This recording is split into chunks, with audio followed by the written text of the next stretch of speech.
did you say you? No.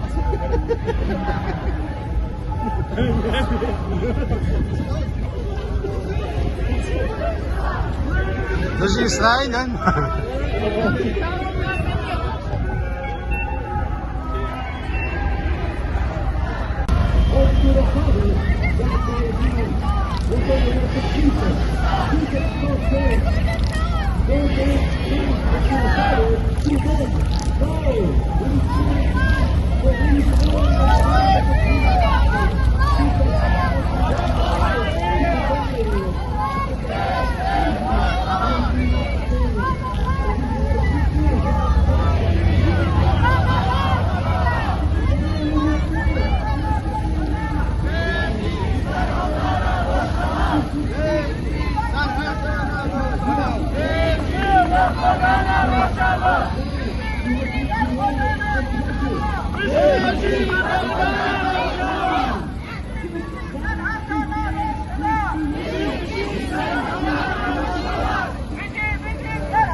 Türkiye ut av Kurdistan! Türkiye ut av Kurdistan! Türkiye ut av Kurdistan! Türkiye ut av Kurdistan! İran ut av Kurdistan!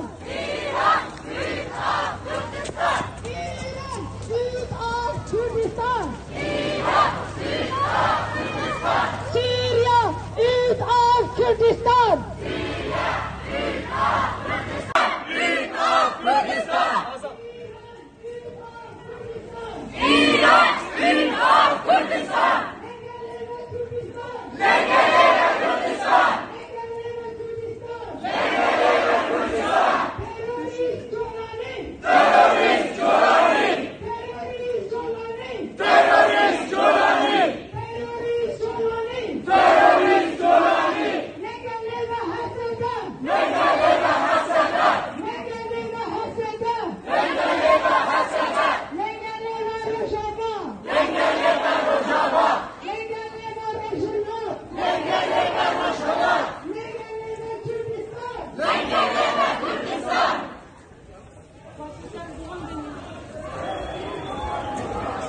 جنسیان آزادی! جنسیان آزادی! جنسیان آزادی! جنسیان آزادی! جنسیان آزادی!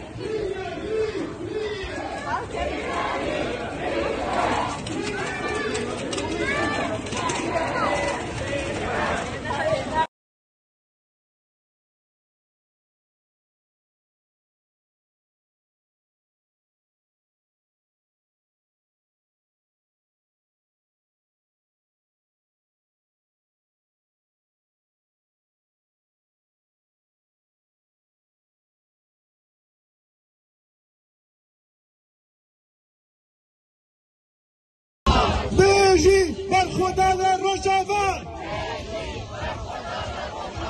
بیجی بر خدا روشاوا بیجی بر خدا روشاوا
ملاکیم ما گریم بر عشق و آزادی ما مریم ملاکیم ما گریم بر عشق و آزادی ما مریم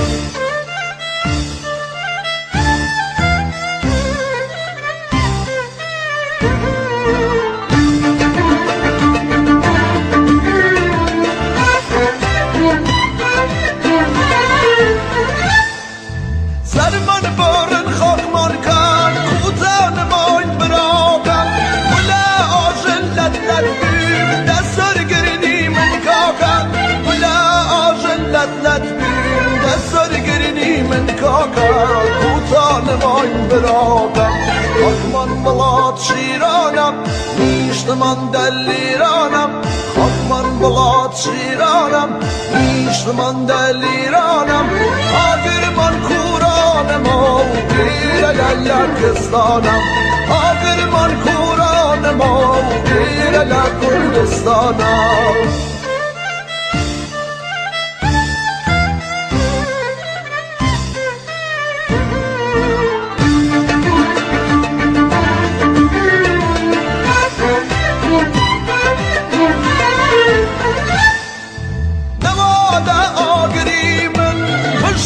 دشمن کرنی من به حال شیرم مچی من ملهر خابر کریمن به حال شیرم مچی من ملهر خابر کریمن ظالم خابر کریمن لکم کردم مجانم من به مرگم مخانم لکم کردم مجانم من به مرگم مخانم بمرم ارابلاتم جیای ما و اخلاتم بمرم ارابلاتم جیای ما و اخلاتم ای ملاکیم ما گریم بر عشق و آزادی ما مریم ای ملاکیم ما گریم بر عشق و آزادی ما مریم.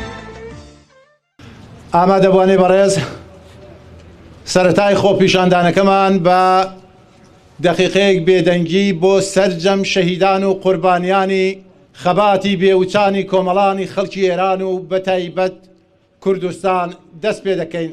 هەمووان دەقیقەیەک بە بێدەنگی ڕادەوەستین.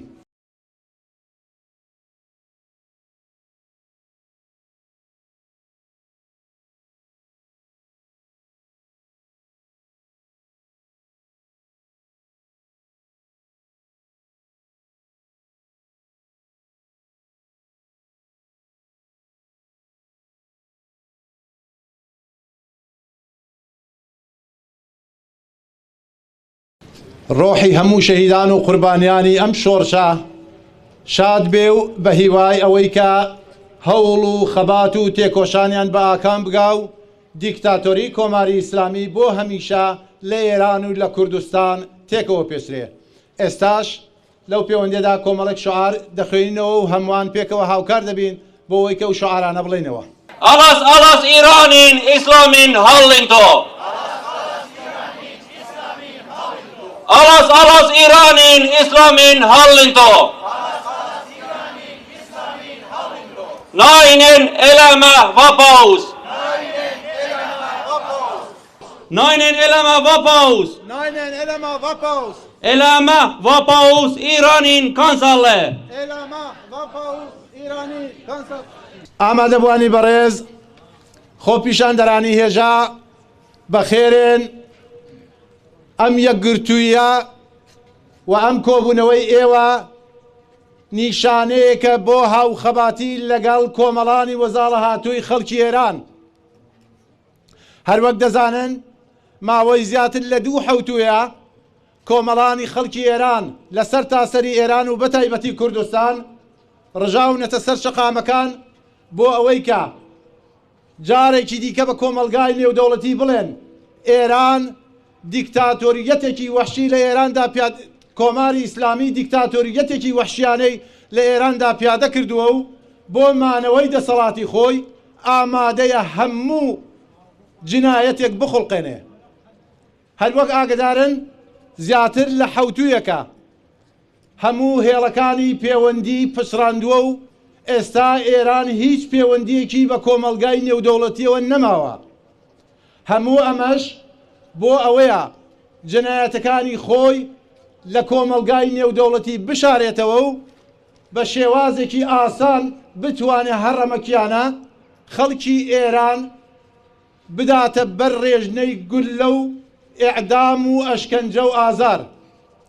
هەمووان لە تۆڕە کۆمەڵایەتیەکان ئەوانەتان بینیوەکە بەداخەوە کۆگا ژن و پیاو، کچ و کوڕ، گەورە و بچووک دراونەتە بەر ڕێژنەی گولە و هەموویان شەهید کراون. بە دڵنیاییەوە ئەمە سەرەتای ئینقلابێکە بۆ گۆڕانکاری گەورە لە ئێراندا. لە بیرمان نەچێ ئینقلابی 57یش زیاتر لە نزیک 400 ڕۆژی خایان تا بە ئاکام گەیشت. بەڵام لە نەهایەتدا دەسەڵاتی دیکتاتۆری پاشایەتیش پاشەکشەی پێکرا و گەلانی ئێران توانیان ئەو سیستما بۆ هەمیشە تێکەوە پێچن. ئەم جارەش کۆمەڵانی خەڵکی ئێران بە هەموو نەتەوەکانەوە هاتوونەتە سەر شەقام بۆ ئەوەی بڵێن ماف و کەرامەت و ئازادیمان دەوێ، بۆ ئەوەی بڵێن وڵات لە دیکتاتۆری دەبێت پاک بێتەوە، بۆ ئەوەی ژیانی سربەستانە و پێکەوە ژیانی هێمنانە لە ئێراندا پیادە بکرێ و چەوسانەوە و هەڵاواردن نەمێنێ، ئینسانەکان بە کەرامەتەوە بژین. بوونی ئێوە لێرە دڵگەرمیە بۆ هەموو گەلانی ئێران کە بتوانن شێلگیرتر درێژە بەو خەباتە بدەن تاوەکو تێکەوە پێچانی هەمیشەیی ئەم ڕەژیمە نگریسە کە بەردەوام پۆل لاوان و ژنان و کچان و کوڕانی ئێران دەداتە بەر ڕێژنەی گولە و شەهیدیان دەکا. بە هیوای ئەوەی هەمووان پێکەوە لە نزیکترین کاتدا لە ئێرانێکی ئازاد و دموکراتیکدا جەژنی سەربەستی و ڕزگاری هەمیشەیی بگرین. ئێستاش لەم بەرگە لە بەرنامەکانە داوا لە بەڕێز کاکەریمی ڕەسوولی دەکەین بفەرمێ بۆ خوێندنەوەی پەیامی هێز و لایەنە سیاسیە کوردیەکان لە وڵاتی فینلاند. بەشداربوانی بەڕێز، بە سڵاوێکی گەرم بە حورمەت بۆ هەموو ڕێبوارانی ڕێی ئازادی، بە حورمەت بۆ هەموو شەهیدان و گیان بە خودکردوانی ناڕازی و مانگردوانی مەیدان.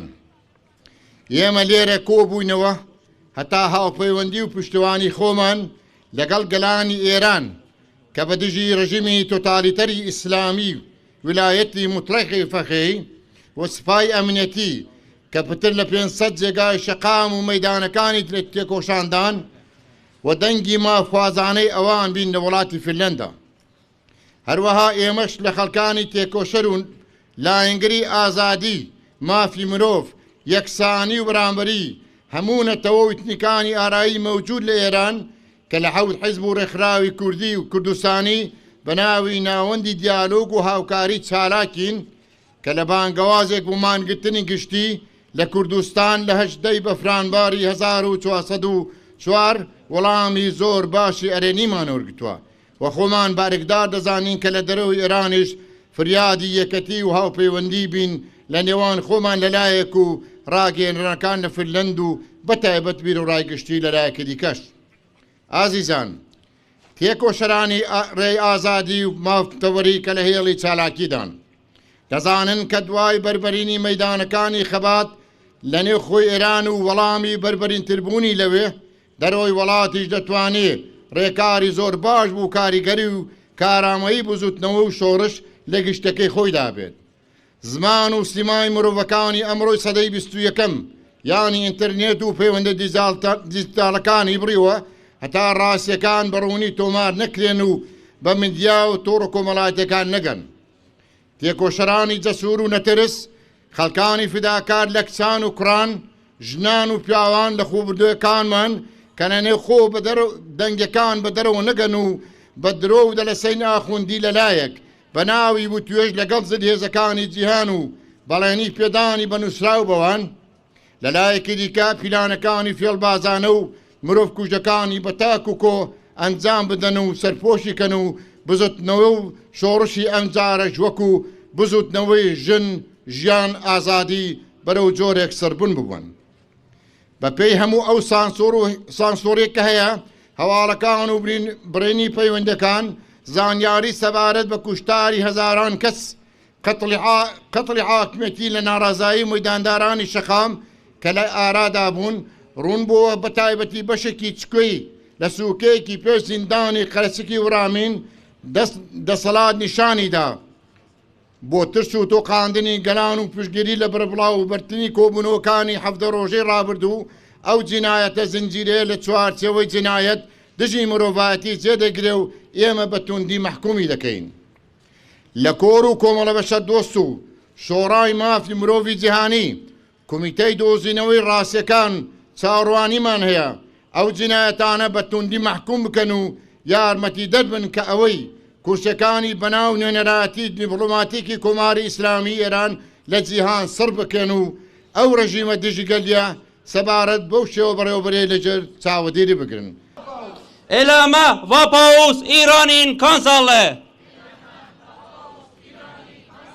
Eyleme Vapaus İran'ın kansalı.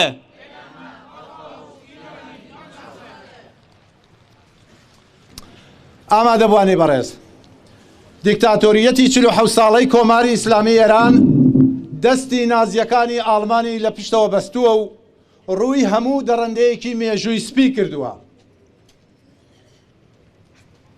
دەستپێکی شۆڕش و سەرهەڵدانی ئەم جارە سەرەتایەکە بۆ کۆتایی یەکجاری کۆماری ئیسلامی گەلانی چەوساوە و ئازار چێشتوی ئێران هەموو دانیشتوانی ئێران زیاتر لە 4 دەیەیە تاقمێکی بناژۆخوازی دیکتاتۆر بەدیلی گرتوون.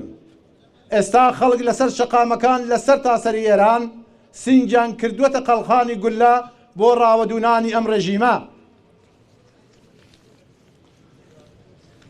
ئامادەبوان ئێمە لێرە کۆبوونەوە بۆ ئەوەی پشتیوانی لە خەڵکی ڕاپەڕیوی ئێران و کوردستان بکەین و هاوکات بە کۆمەلگای نێودەوڵەتی بڵێین کە دەبێت بێدەنگی بشکێنێ و پاڵپشتی خەڵکی سەرشەقام بێ لە ئێراندا.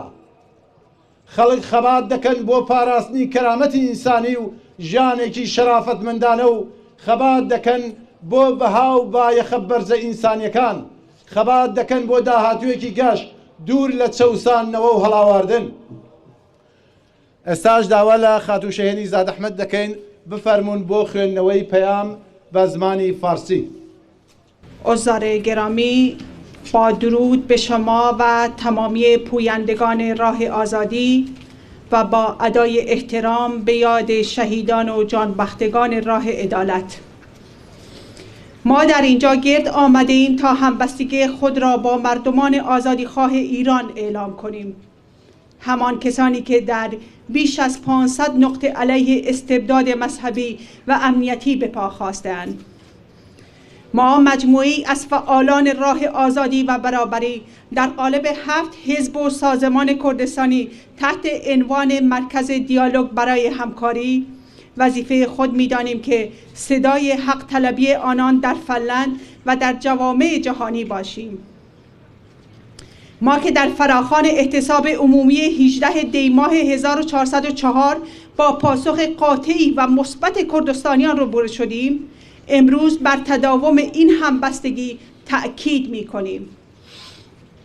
عزیزان، رژیم حاکم با قطع اینترنت و ابزارهای ارتباطی می‌کوشد مانع از انتشار حقایق و بازتاب مبارزات جسورانه زنان و جوانان ما شود. آنها قصد دارند با فریبکاری در عرصه‌های بین المللی و سرکوب خونین در داخل این جنبش عظیم را نیز مانند جنبش زن زندگی آزادی به حاشیه برانند. گزارش‌های تکان دهنده از قتل عام محترزین و شکنجه در بازداشتگاه‌هایی چون سوره قرچک ورامین، ملکشاهی و آبدانان و مشهد تنها بخشی از جنایت زنجیره‌ای است که مصادق بارز جنایت علیه بشریت بوده و ما آن را به شدت محکوم و پیگیری می‌کنیم.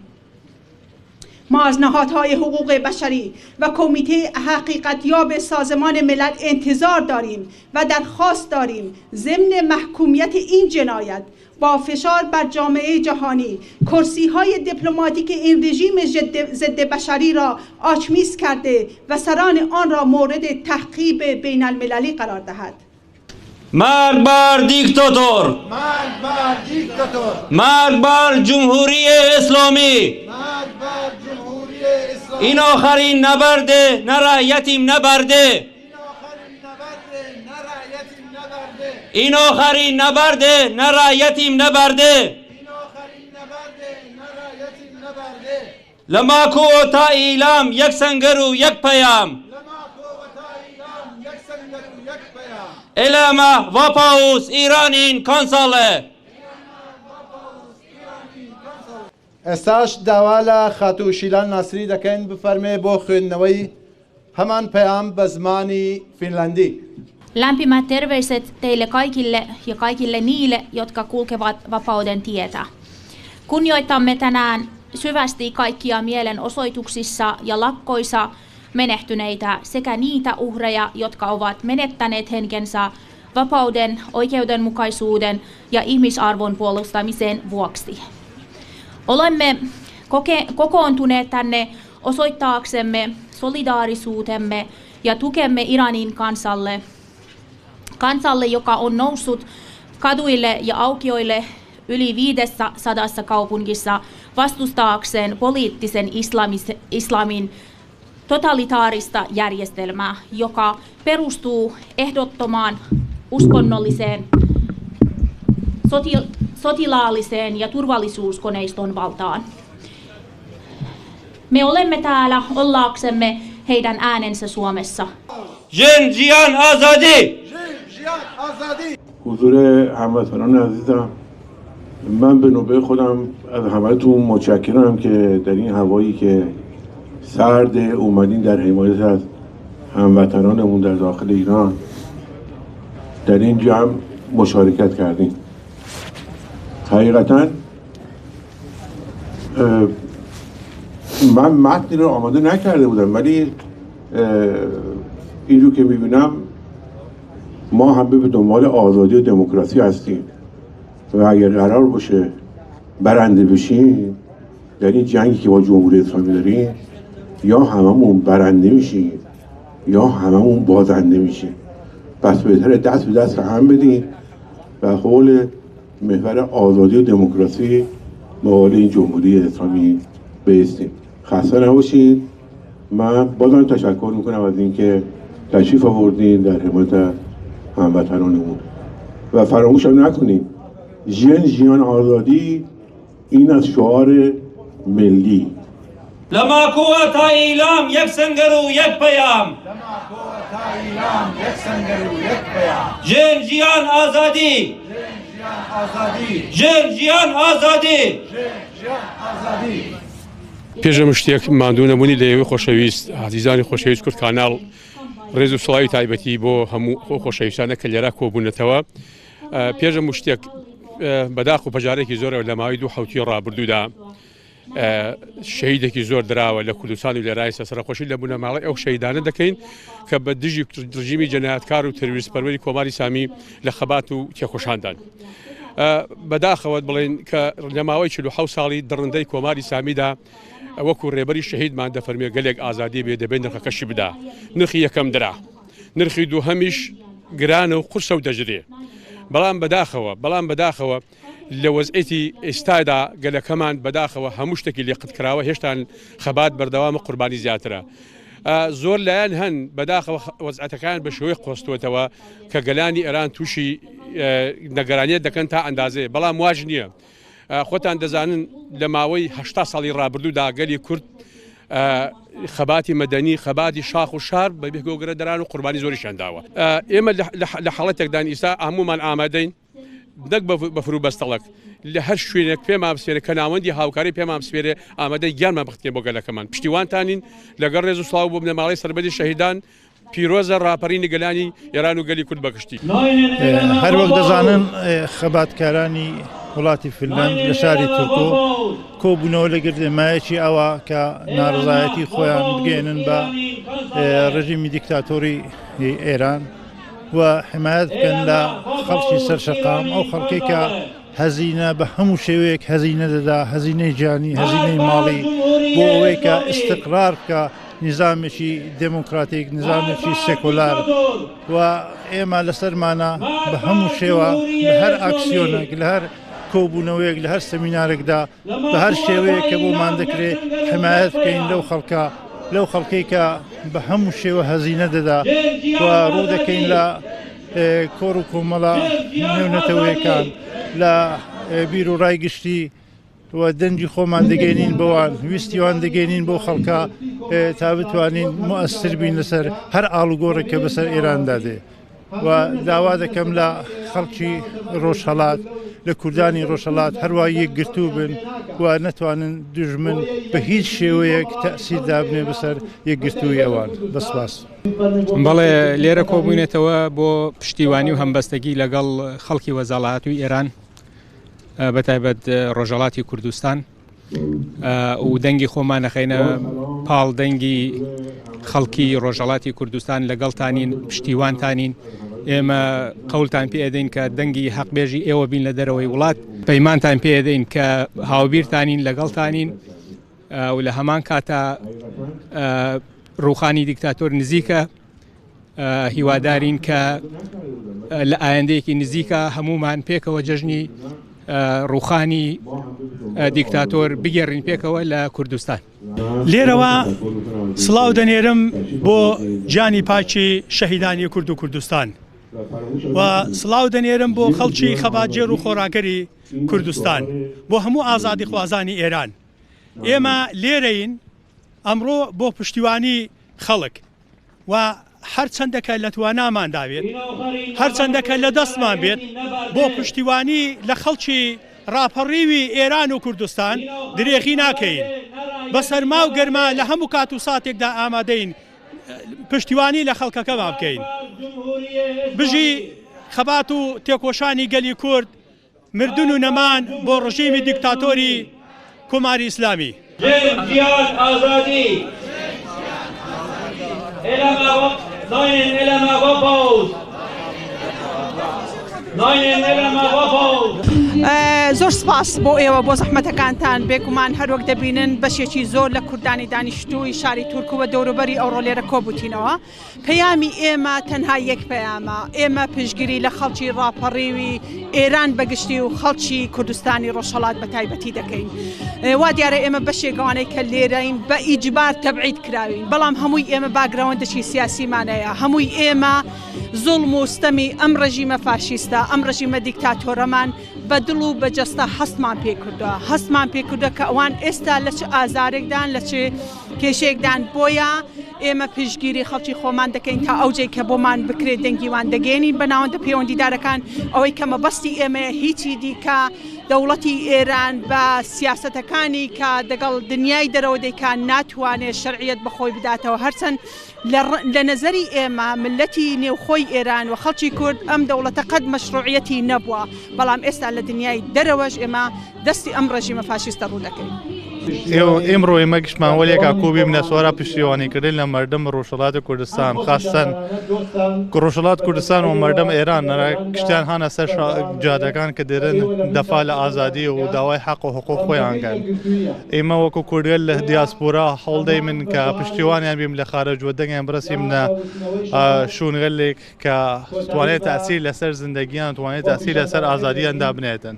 نەسەلتەنەت نەڕەهبەری، ئازادی و بەرابەری. سڵاو ڕێز بۆ ئێوە کارگەرانی کورد کانال، پێشدا بۆ سپاس بۆ زەحمەت و تێکۆشانەکانتان.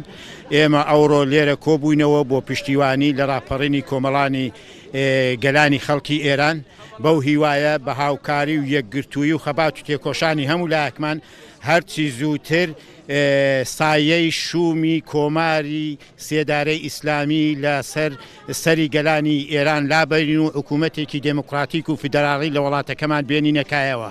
ئێمە هەردەم لە پشت کۆمەڵانی خەڵکی کوردستانین، لە پشت براو خوشکەکانمان لە ڕۆژهەڵاتی کوردستانین، بەو هیوایە لە داهاتوویەکی نزیکدا بەهاری ئازادی لە ڕۆژهەڵاتی نیشتیمانمان جێژن بگرین. من شیرین مەحمود زادە هاوڵاتی کوردستانی ڕۆژهەڵات هاوپشتیوانی و پەیامی خۆم بۆ کوردانی ڕۆژهەڵات و گەلانی ئێران وەک ئەندامێکی یەکێتی ژنانی دموکراتی کوردستانی ئێران مەرگ و نەمان بۆ جمهوری ئیسلامی ئێران. ئێمە پشتیوانی هاوڵاتیانی خۆمانین لە ڕۆژهەڵات، دڵنیابن ئێوە تەنیانین بەو هیوایی سەرکەوتن نزیک بۆ هەموو لایەک. لە سەرەتادا سەرخۆشی خۆم ئاراستەی هەموو ئەو بنەماڵی کە ڕۆڵە ئازیزەکانیان لە پێناو ئەو خۆپێشاندانە و لە پێناو ئازادیدا بەخت کردووە دەکەم. هیوای چابوونەوە بۆ بریندارەکان دەکەم و هیوادارم ئەو کەسانەی کە لەلایەن کۆماری ئیسلامیەوە بەدیل گیراون بە زووترین کات ئازاد بکرێن و چدی کە کۆماری ئیسلامی جینایەتی لەوەی گەورەتر ئەنجام نەدات. پەیامی من بۆ خەڵکی ڕۆژهەڵاتی کوردستانەوەیە هیچ کات فریوی کەسانێک یا تاقمێک نەخۆن کە هیچ پێشینەیەکی سیاسیان نەبوو بە قسەی زریقەدار و بریقەدار دێن بۆ ئەوەی کە ئەو شۆڕشە بەلاڕێدا ببن.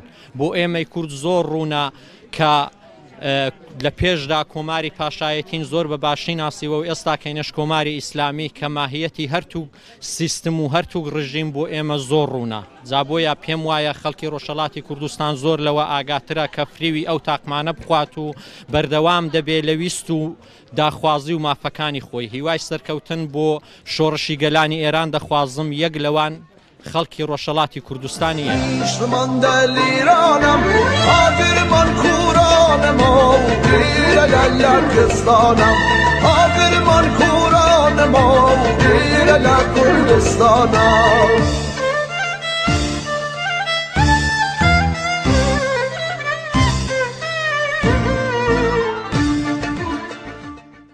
ev pirsgirêk, ev pirsek demokrasiyê ye, ev pirsek mafin mirovan e. Heta ku ev netewe bin dest bin İran azad nabe.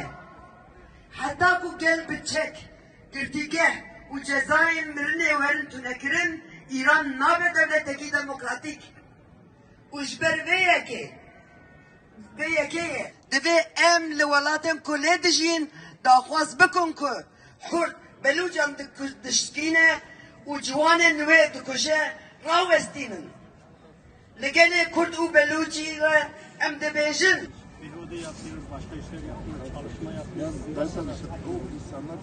û ji bo ciwanên hemû Îranê em dibêjin dema hûn radibin hûn li ser milên berxwedan nayê hilweşandin. Rojên rejima hov hejmartîne divê rejîm biçe da ku mirovî tekoşîna gelê Kurd û Belûciyanê. Bijî Kurd, bijî Kurdistan. Zor spas. Federasyona Kombanên Kurd, Danmark. Der jo 10 har både modstand på deres skuldre, kurderne i Østkurdistan og Belutjani i Belutjistan. Oprør i Iran ikke i et øjeblik. Det er et historisk opgør. I dag ser vi unge kvinder støde værdighed og et liv uden religiøs diktatur. Men dette oprør er ikke opstået ud af ingenting. De vokser ud af årtiers kamp, og ingen har betalt en højere pris end kurderne og belutjerne. Kurdernes kamp begyndte ikke med pressestyret. Kurdistan-republikken knust og ledere henrettet og en hel befolkning gjort til mål for statens vold. Da pressestyret tog magten, blev undertrykkelsen ikke afskaffet. Den blev systematiseret og helliggjort. Kurderne krævede demokrati, rettigheder blev ødelagt, aktivister fængslet og henrettet. Kurdiske medier lukkede, kultur kriminaliseret. Når pressestyret føler sig truet, slår de først. Zan zindagi azadi! Kvinde, liv, frihed! Jiyan azadi! Zan zindagi azadi! Jiyan azadi! زن زندگی آزادی جن جیان آزادی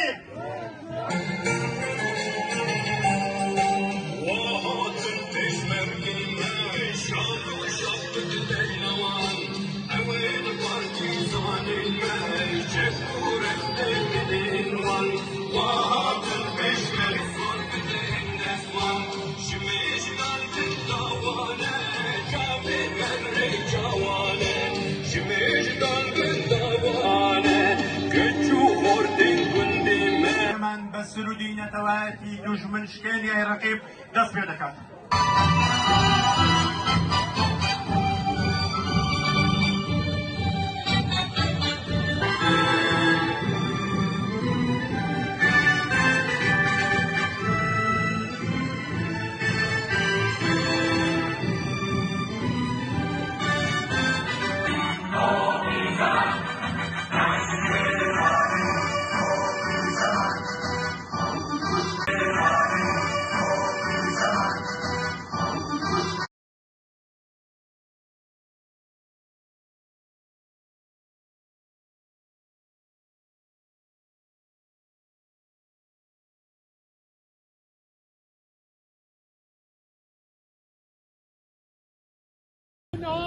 هناك سلوغات هردن لجا حنو حسن آزادی خاص وبخير هاتن امينو جبا قدنجي خو جبا كردستاني جبا سرهندانا روشالات وبرخدانا روجاوا وهربها لفرنسا ولو يكي اوروبا دخاسن بپشتیریا نتوان بدستی ایرانه نتوان ایرانه بگشتی بکن و بخیر هاتن هر هاتن ببه solidarité avec les peuples iraniens, solidarité avec les peuples kurdes, solidarité avec les peuples iraniens, solidarité.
Bye.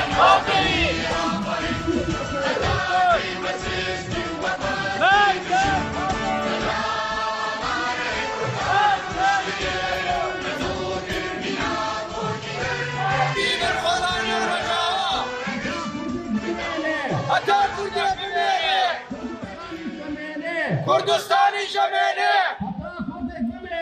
حتى كردك بمينه كردستاني جمينه ليلى اللي وفقيه ومن لايف جورجيان آزادي ومن لايف فريدوم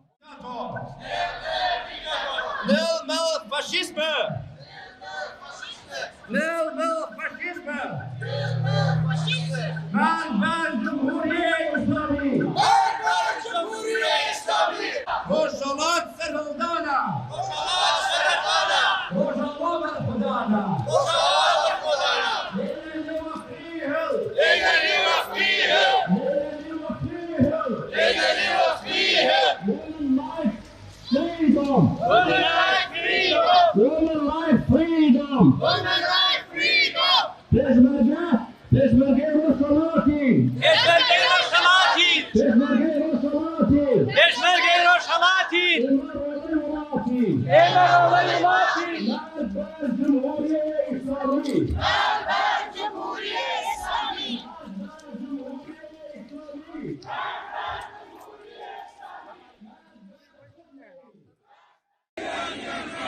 Shut down Iranian embassy! Shut down Iranian embassy! Mullah Moscow!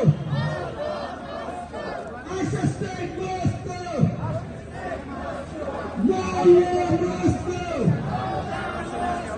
Assassinate Moscow! Video one.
Tell me, Khamenei!